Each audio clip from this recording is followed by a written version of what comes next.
Assalamualaikum warahmatullahi wabarakatuh.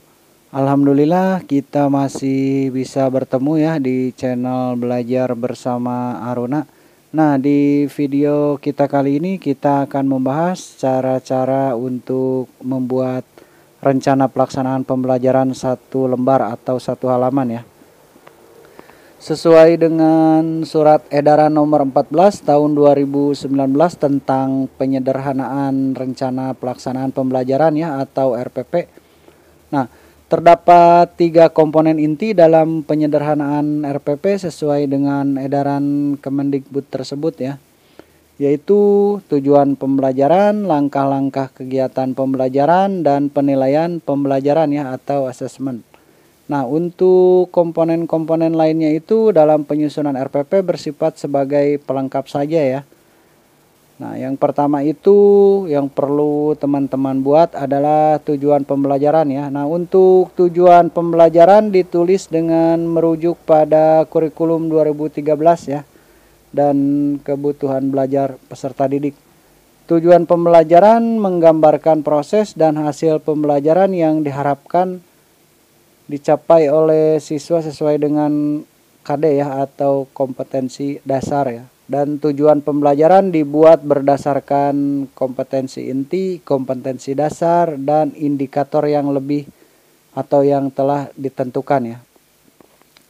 Yang kedua itu ada langkah-langkah pembelajaran ya, di mana langkah-langkah pembelajaran itu ditulis secara efektif berupa kegiatan yang dapat secara langsung mencapai kompetensi dasar ya.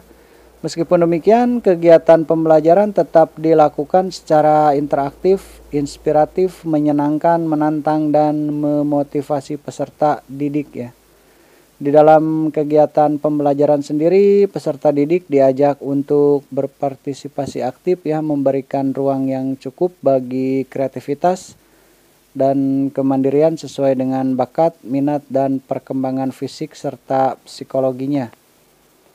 Yang ketiga itu dalam RPP dicantumkan juga penilaian pembelajaran ya atau asesmen. Nah, untuk prosedur penilaian pembelajaran juga dibuat secara sederhana ya, dengan tetap memperhatikan indikator pencapaian kompetensi dan mengacu kepada standar penelitian. Dengan adanya kebijakan penyederhanaan RPP ini, rencana pelaksanaan pembelajaran atau RPP bisa saja dibuat hanya satu halaman karena penyederhanaan RPP tidak memerlukan persyaratan jumlah halaman ya. Nah, di sini saya cantumkan ya untuk format kosong dari rencana pelaksanaan pembelajaran satu halaman. Seperti halnya RPP biasa, yang pertama itu ditulis nama satuan pendidikannya itu di mana, terus mata pelajaran atau tema berapa ya. Selanjutnya kelas atau semester.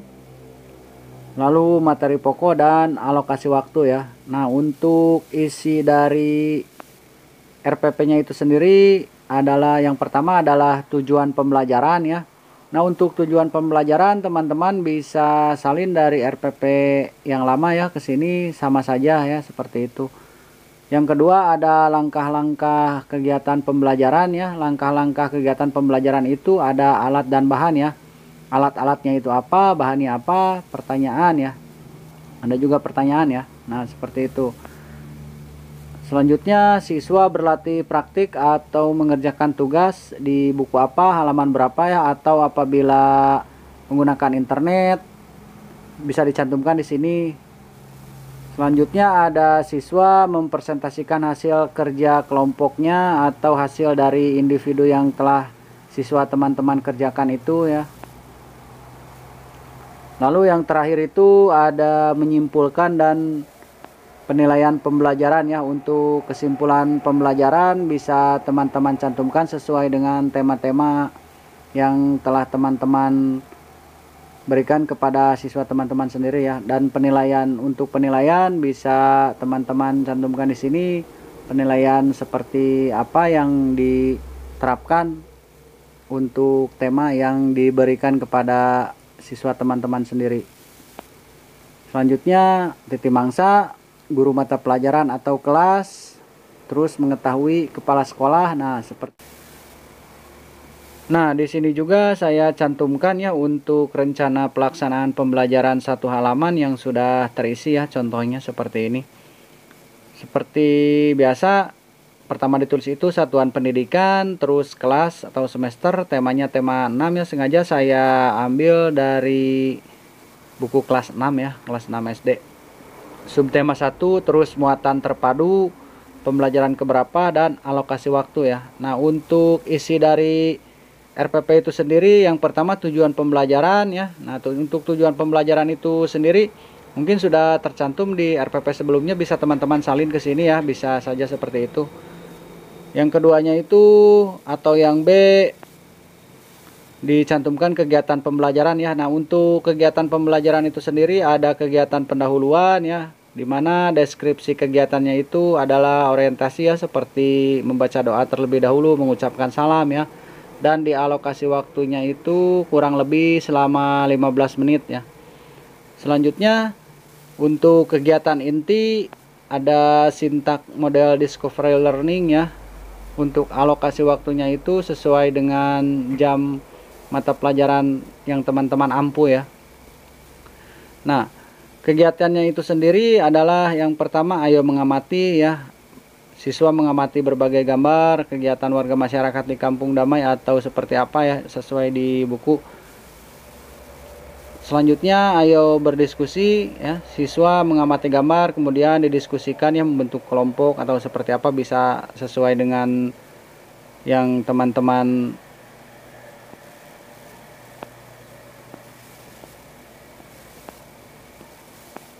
arahkan kepada anak-anak ya. Selanjutnya ada ayo membaca ya, langsung ke ayo berlatih, kemudian ayo renungkan ya. Nah, siswa dapat, untuk ayo renungkan ini siswa melakukan refleksi dengan menjawab pertanyaan yang terdapat dalam buku siswa ya, secara mandiri ya. Nah, untuk kegiatan penutup itu adalah bisa dicantumkan di sini, bisa juga tidak ya kegiatan penutup.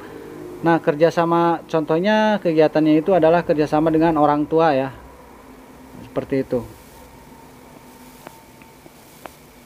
Yang terakhir itu ada penilaian ya atau asesmen.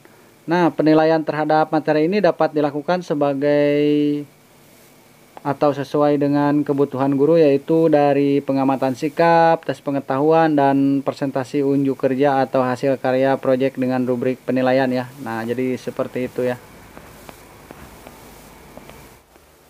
Ya, mungkin itu saja video kita kali ini. Mohon maaf apabila masih banyak kekurangan. Jangan lupa like dan subscribe, bagikan jika bermanfaat. Terima kasih.